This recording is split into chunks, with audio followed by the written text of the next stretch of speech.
The two rivals for the US presidency are in a countrywide dash for votes with a week to go before a winner is declared. Hillary is not the victim. The American people are the victims of this rigged and corrupt system in every way. I am sick and tired of the negative, dark, divisive, dangerous vision and behavior of people who support Donald Trump. With questions about her trustworthiness and his attitude to women, opinion polls appear to show the race getting tighter. We'll be looking at the importance of the swing states in the fight to win the White House. Also this lunchtime, 2 police officers have been shot dead in the American state of Iowa after they were ambushed in their patrol cars. A sharp drop in sales at the high street fashion store Next. Its boss blames the warm weather and heavy discounting by other retailers. The last remaining children in the Calais refugee camp have left and are on their way to centres across France. And outrageous, the Prime Minister wades into the debate over FIFA's ban on international players wearing poppies. In the south, cash-strapped schools MPs confront the Education Minister over a funding shortfall in West Sussex and having to turn people away, the oversubscribed English lessons for Gurkha wives.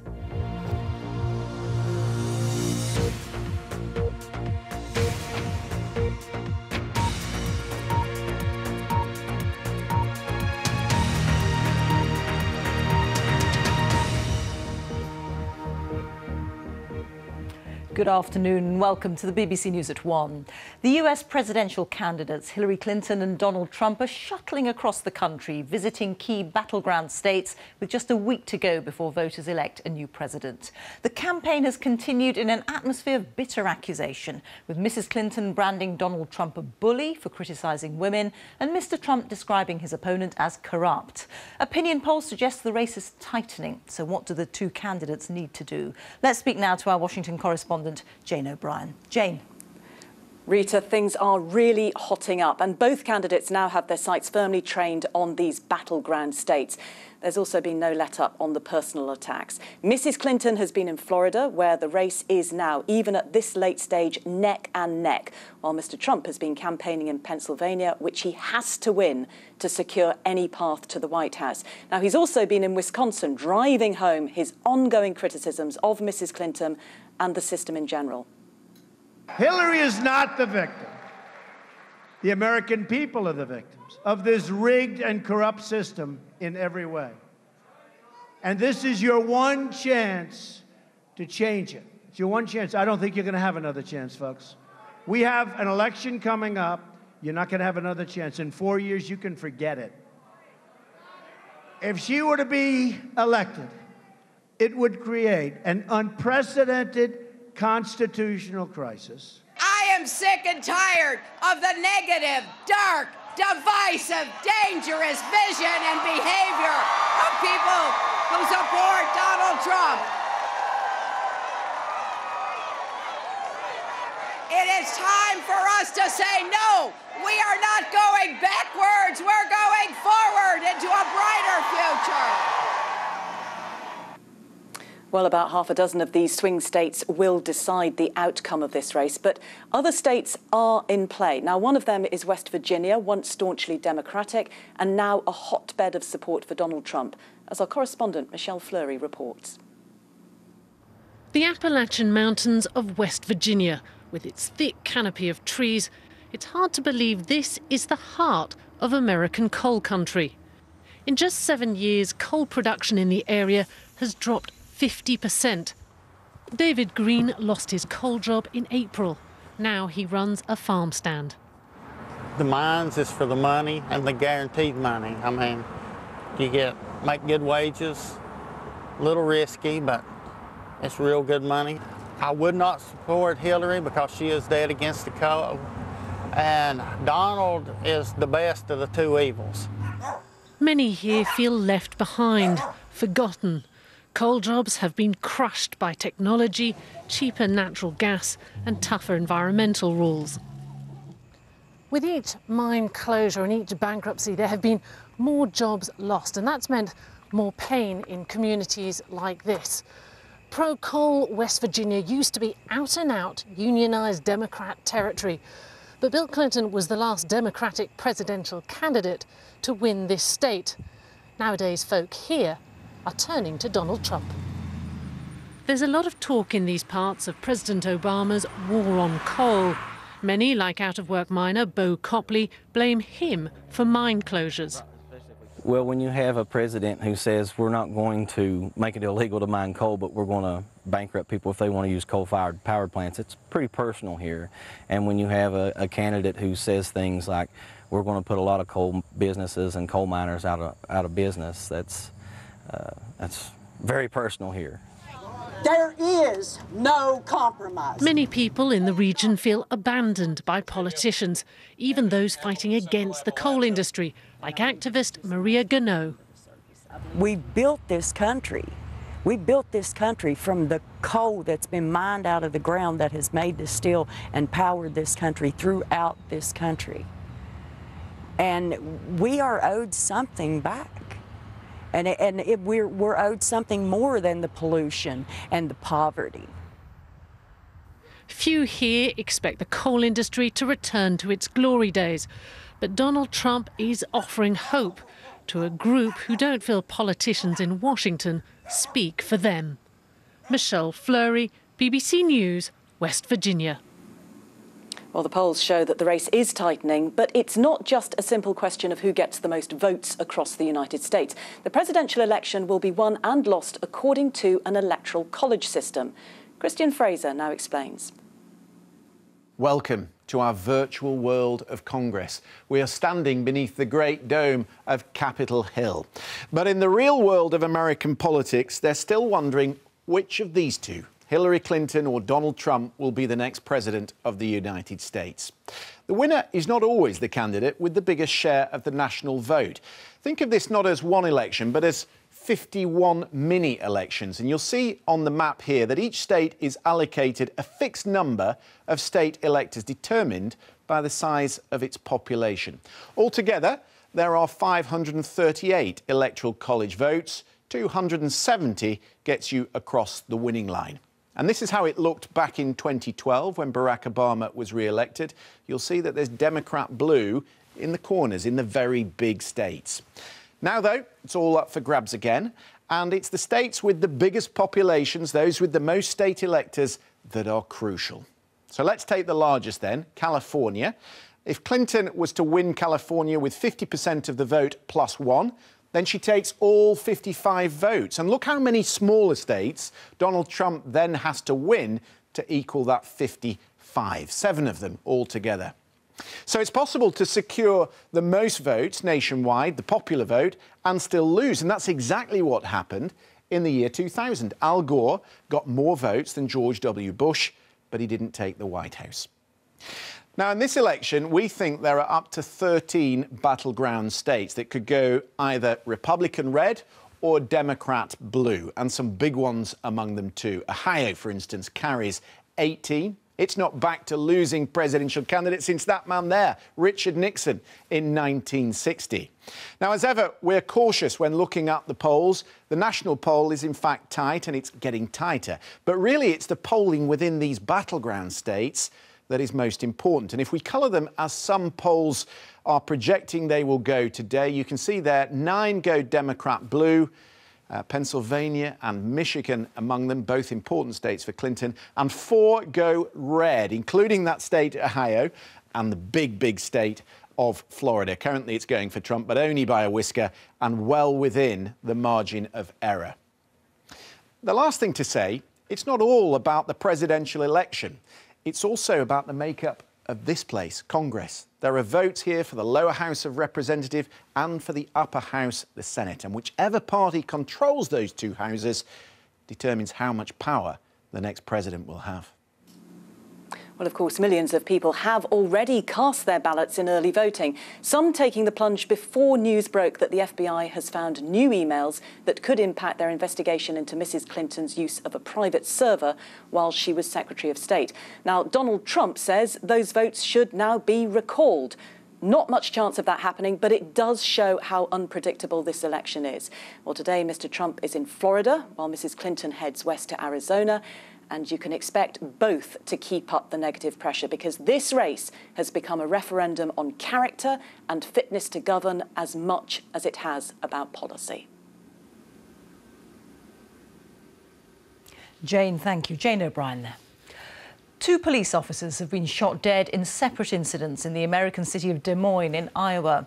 Police are describing them as ambush-style attacks. They've warned that the gunman, who is still at large, presents a continuing threat. There are flashing images from the start in this report by Richard Lister. In the heart of Middle America, 2 police officers murdered in 2 separate attacks in the dead of night. The first was here in Urbandale, a suburb of Iowa's state capital, Des Moines. Police responded to a report of gunfire and found an officer shot dead in his car. 20 minutes later, another patrolman was discovered 2 miles away. He too had been shot and died shortly afterwards. Neither was involved in a pursuit, and they'd had no interaction before they were killed. At an emotional news conference, the Des Moines police said the 2 men appeared to have been ambushed. That's the best we got that we can explain the scene right now. Both of them were in their cars. So there's definitely some danger out there. There's somebody out there shooting police officers. We hope we find him before anybody else gets hurt. We definitely don't want anybody in the public or in the community to get hurt. But there is a clear and present danger to police officers right now. Heavily armed officers from a number of agencies have now saturated the area. Local police are patrolling in pairs in the hope of improving their safety. Many American cities have a reputation for gun violence, but these 2 officers are the first to be shot dead in the line of duty in Des Moines for almost 40 years. The shock has been profound, and the killer or killers are still at large. Richard Lister, BBC News. Iraqi special forces who entered the suburbs of Mosul yesterday are conducting house-to-house searches, trying to flush out fighters from so-called Islamic State and clear booby traps ahead of an expected advance to liberate the entire city. Well, our correspondent Karen Allen is in Erbil, 50 miles east of Mosul. And Karen, things seem to have gone faster than expected up till now, but this is an operation that's going to take time. That's absolutely right. We had dramatic scenes yesterday. Today, it feels much more methodical. The Iraqi forces are moving in on several fronts. In the south, we understand they're about 25 miles out of Mosul. In the north, they're making progress sweeping down. But the big story is still what's happening in the east. That's where we saw the state television captured yesterday by Iraqi elite forces. They are now battling in a neighborhood called Karama. They're having to take it very carefully, because the further deeper into Mosul they go, the more they're going to be encountering civilians in residential areas, and they will try and keep those casualties to an absolute minimum. So it's still a very, very early stage of this part of the operation. They are having to, as you say, clear the roads for IEDs, for landmines and for other explosive devices. And also they need to be mindful of the fact that there have been really big concerns that have not been dispelled up until now, that many of the civilians who remain in the city under siege are being used as human shields by the IS fighters. Karen, thank you. Karen Allen there. The clothing retailer Next saw a sharp drop in sales in the 3 months to October. It's blamed the results on heavy discounting and the warm weather, trading conditions which the company boss, Lord Wolfson, described as the toughest Next had faced since 2008. It comes after official figures last month showed weak sales of clothing in the sector in September compared with August. Here's our business correspondent, Emma Simpson. Next, it's one of the strongest performers on our high street, but trading's been tough. Sales at its shops are down by nearly 6%, and its online sales flat in the 3 months to the end of October. When it comes to autumn and winter, that means scarves, hats, warm coats, etc., higher purchase items, and therefore they help a good trading period around this time of year. If it's unseasonably mild, that means we're not going to rush into stores to buy those items, and therefore retailers will end up in a situation where they're not getting the sales through the door at those early autumn months. Next also did great business in those months the year before, making this year's numbers, by comparison, look worse. Next had already warned that these were likely to be the hardest months of the year. Its figures are a sign of just how heavy going it is for all retailers right now. Many far weaker than this one. And they're all having to cope with the fact that we're now spending less on fashion and more on things like eating out and holidays. Meanwhile, costs for businesses are going up. Take the fall in the pound, which makes goods imported from abroad, like these clothes, more expensive. One reason why prices are set to rise. We expect inflation to rise from its current level, about 1%, to almost 4% in the middle of next year. If wages don't keep up at the same rate, that means all of us will feel a squeeze in our spending power, how many things we can buy with those wages. We asked shoppers in Cardiff if they would feel the pinch. I think as a student it affects everyone, and I mean if you're on a low income it affects you even more. I was forewarned the coffee was going to go up and it was on offer in Tesco, so I got a load of it. For Next, sales did pick up in October and profits are still on track, but like every other retailer, it's hoping for a bit of sparkle this Christmas. Emma Simpson, BBC News. Talks are taking place in Dublin to examine the implications of Brexit on the relationship between Northern Ireland and the Irish Republic. The referendum result means that Ireland will be the only EU member with a land border with the UK.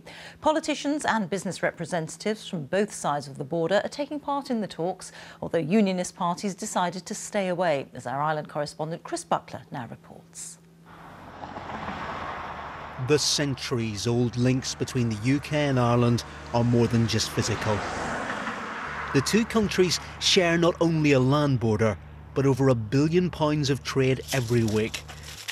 And no one is sure what the UK walking away from the European Union will mean for people who live and work on both sides of this busy border. The majority of our trade would be cross-border, so it's just hard to know what way it's going to be affected. There's a lot of talk about putting the border back up, so whether it actually happens or not is another question, but as it happened before, do you know? In Westminster they ask whether it will be a hard or a soft Brexit, but here they want to know whether that deal will mean a hard or a soft border.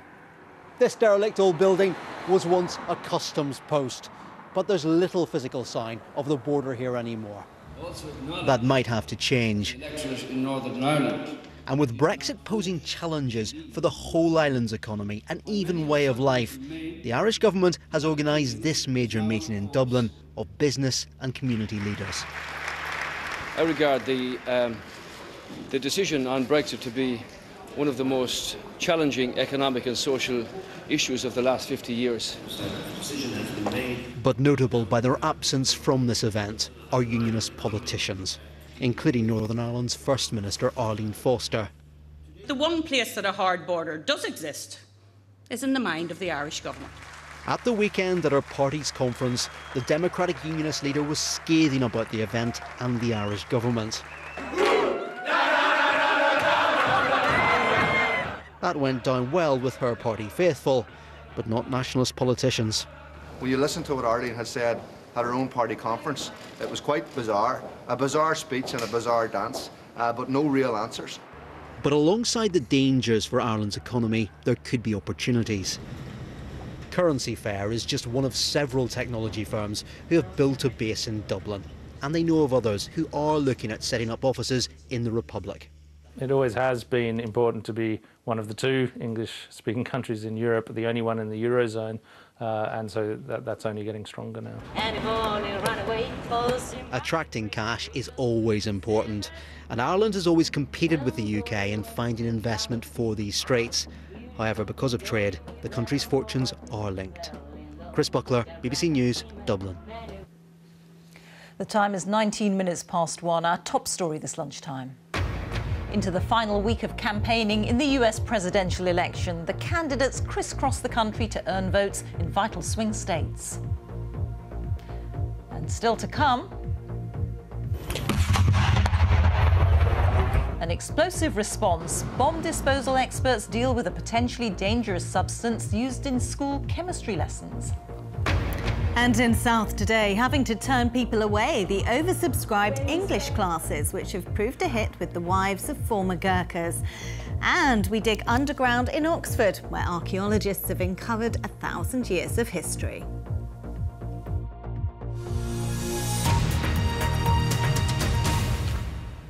The authorities in Calais have begun moving around 1,500 unaccompanied children from the migrant camp known as the Jungle. They were left behind after the camp was dismantled last week. They're now being taken to reception centres across France, although the French government is still calling on Britain to allow more of them into the UK. Well, let's speak now to our correspondent Peter Whittlesey, who's in Calais for us now. And Peter, what is going to happen to these children? Well, all morning the children have been leaving the containers where they've been living for the past week. They've then been queuing and they were given wristbands yesterday to determine which coach they should get on. They're processed in the cabin over here and then they get on one of the coaches. When they get on the coaches, they're met by officials from the British Home Office who will assess their eligibility to come to Britain. They've also been waved off by charity workers and volunteers who've come to see them. Now, the French authorities are saying so far today they've managed to take 1,100 youngsters out of the jungle camp here, and they expect that the whole area will be cleared by this evening. That means just around 300 women will remain in a centre over there. So this really is the end of the closure of the migrant camp known as the Jungle here in Calais. Peter, thank you. Environmental campaigners have won the latest round of their legal battle with the government over levels of air pollution. A group called Client Earth say the government hasn't done enough to tackle the issue, and today the High Court said it had to take immediate action. Well, let's speak now to our environment correspondent Roger Harrobin. And Roger, how bad is air pollution in this country? Well, air pollution predominantly affects people who are already unwell, or people who are old, or people who are young. Very few people die directly of it, but 40,000 deaths a year air pollution is implicated in that number of deaths per year. So the government was told that it had to do something about this and do something about it urgently. It was supposed to clean up air by 2010. It hasn't, and it was taken to court. It promised that it would create 6 clean air zones and that also it would spend £2 billion on improving old buses, old fire engines and what have you. That again has proved to be not enough. Client Earth took the government back to court again today, and again they have won, the government has lost. And what is likely to happen now? Well, one thing is clear. The government has said immediately that it will not appeal. The Prime Minister said in Prime Minister's Question Times, we can do more, we must do more, we will do more. They are now going to have to come to some sort of compromise with Client Earth, take their plans back to a judge, and hopefully then the government will be off the hook in what for them really has been a very, very embarrassing and long-running episode. OK, Roger, thank you. A soldier has been killed during a live firing exercise at an RAF base in the Scottish Highlands. It happened at RAF Tain, a bombing range 30 miles from Inverness. The base, which also has a rifle and small arms shooting range used by the Army, was cordoned off last night while an investigation takes place. The soldier's family has been informed. Controlled explosions have been carried out at a number of schools to dispose of a substance that's used in chemistry lessons, but which can become explosive if not stored correctly. The explosions were carried out by bomb disposal experts after the Department for Education reissued guidelines for storing the chemical. But as Dan Johnson reports, there's been criticism from local residents who say they weren't given enough warning. That was one controlled explosion carried out on a school field in Shropshire. There wasn't time to warn people nearby. They certainly noticed. It was a very loud bang. It shook the windows. And they didn't expect it to make such a big bang. I walked to the school to see what it was about because everyone was saying it was a bomb that had gone off. So I went to see what it was, but it wasn't. And this was the scene as Swansea University was evacuated last week. We now know of at least 10 incidents over the past few days involving the emergency services and bomb disposal teams. On Monday, they were called here to this school in Worcestershire. They came on very, very quickly, so we called them at 3 o'clock, and really by about 4:45 it was all done. They arrived at 4:30, came to look at it, took it from the science labs to the school field, making sure there's nobody close, and then they did a controlled explosion, which took, minutes really just to explode, and then it was all over. The Department for Education has emphasised that no guidance has changed. It just issued a reminder about checking these chemicals were being stored safely. But that certainly prompted alarm at schools like this and made for an exciting start to the new half-term. One of the chemicals is called 2,4-DNP. It was part of A-level chemistry experiments, though it's rarely used these days. It's used as a solution. It's only when the bulk or material becomes dry, that's they've forgotten about in a cupboard. That's when we need to become concerned, because when it's dry, this material can be explosive. The guidance says if the chemicals are stored correctly, there is no risk. But with more schools checking what's at the back of their chemistry cupboard, there could be more of this to come. Dan Johnson, BBC News. The Prime Minister has waded into the row over whether England and Scotland football players should be allowed to wear armbands featuring poppies when they face each other at Wembley on Armistice Day. Theresa May called the FIFA ban outrageous. Well, Richard Conway is here with me. Richard, just remind us what this is all about. So FIFA's regulations say that there can be no political or religious or commercial slogans, logos, statements on the players' equipment, on their shirts, socks, etc. Now, the FA say that the poppy is not a political symbol. They want to use it as an act of remembrance when they play Scotland. The Scotland FA feel exactly the same way, and they want their players to have a poppy on it as well. But FIFA so far have simply replied back to the associations, quoting that law to them. They haven't said no, they've simply quoted the law. That's left a little bit of vagueness about it, and a lot of anger on both sides by them, because people say, well, why can't they wear the poppy? Today, Theresa May was asked about it at PMQs, and she made her feelings very clear. I think the stance that's been taken by FIFA is utterly outrageous. Our football players want to recognise and respect those who have given their lives for our safety and security. I think it is absolutely right that they should be able to do so. I think it's for our football associations, but I think a clear message is going from this House. We want our players to be able to wear those poppies, and I have to say to FIFA that before they start telling us what to do, they jolly well ought to sort their own house out. So Mrs May not mincing her words there, that really puts the heat on FIFA now. It does, and I think it also turns the pressure up on the FA in terms of them backing down from this. I don't think they were ever minded to do that. I think one of the debates that will be happening within Wembley right now is whether they go ahead regardless of what FIFA say. Do they go ahead and use an armband with a poppy on like they did back in 2011 when they played Spain? That was the solution that was brokered on that occasion. They see that as somewhat of a precedent, but of course on this occasion they've gone back and asked the question to FIFA again, haven't had a clear response from them. So I think we may see a poppy being used in some shape or form on the shirts, possibly through an armband, when the two sides play. But clearly now FIFA, the pressure on them as well to give an answer on this. They're flying in for talks tonight on separate issues, but I'm sure this poppy issue will be top of the agenda. OK, Richard, many thanks. The Mayor of London, Sadiq Khan, has ordered an investigation into the growing cost of using the Olympic Stadium as a Premier League football ground and for other events. He says the cost of converting the stadium is more than £50 million higher than was estimated by his predecessor, Boris Johnson. The stadium is now used by West Ham United. Much of the cost will be borne by taxpayers. Now, a baby's first bath is always a memorable experience. And it was no different for this newborn baby rhino taking her first bath at a zoo in America with her mother, Ayanna. The baby rhino stayed close to Mum when keepers started spraying the pair with water. But she soon got into the swing of things, rolling around playfully on the wet floor. The baby was born at Blank Park Zoo in Iowa last month. She's one of only 7 rhinos born in zoos around the world this year. Oh, time for a look at the weather now. Here's John Hammond. John. Yes, Rita, we are all in the same boat over the next few days. It's a cold outlook. Across the Thames, we woke up to sunshine, but some patches of fog and frost, and they will return overnight tonight. A lot of clear sky out there now, though. Beautiful day, a crisp and sunny day across the vast majority of the UK. Not helping the temperatures much, mind you. Despite all that sunshine, it's never going to get terribly warm. Temperatures are peaking at the moment just into the low teens along the south coast of Devon, for example, but generally not much more than 9 or 10 degrees. Still the odd shower close to the east coast, across the far north of Scotland too. Some showers continuing here.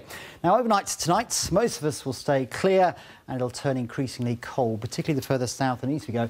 And we could see some of those fog patches returning, as I mentioned. At the other end of the UK, though, change in the weather with rain arriving. That's going to have an effect on the temperatures by dawn. The lowest across southeast England, parts of East Anglia, below freezing in some places, milder further north and west. But here, we'll have cloud and rain, so milder in inverted commas because it'll feel quite chilly, quite raw with a gusty wind. Patchy rain across western Scotland, some of that spreading further eastwards, and dribs and drabs for Northern Ireland to the northwest of England and Wales, turning cloudy with the odd spot of rain. But further south and east at breakfast time, it'll be dry, it'll be cold, it'll be frosty, and there will be those fog patches. 1 or 2 quite thick patches around first thing in the morning. They'll gradually lift, the sun will come out, and then a fine day to come across East Anglia and the south east. But elsewhere, turning increasingly cloudy, some of that patchy rain toppling its way into other parts of the north and west of England and Wales. We could see some late brightness across Northern Ireland, but don't hold your breath. And I'm afraid for Scotland, it looks pretty drab for much of the day. Wherever you are tomorrow, it will feel quite chilly again.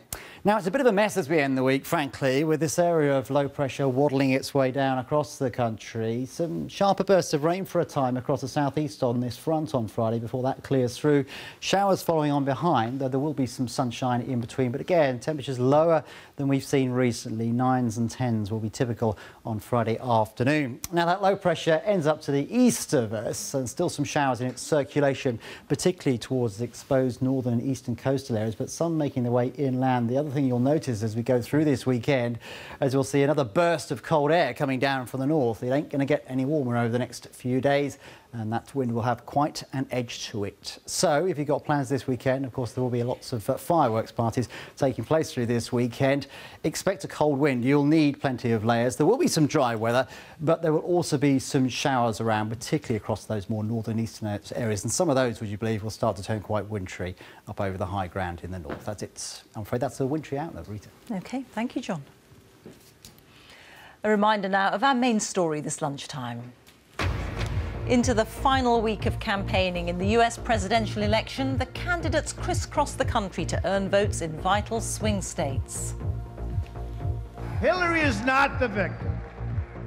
The American people are the victims of this rigged and corrupt system in every way. I am sick and tired of the negative, dark, divisive, dangerous vision and behavior of people who support Donald Trump. With questions about her trustworthiness and his attitude to women, opinion polls appear to show the race getting tighter. Well, that is all from the BBC News at 1, so it's goodbye from me. And on BBC One, we now join the BBC's news teams where you are. Have a good afternoon. Bye-bye.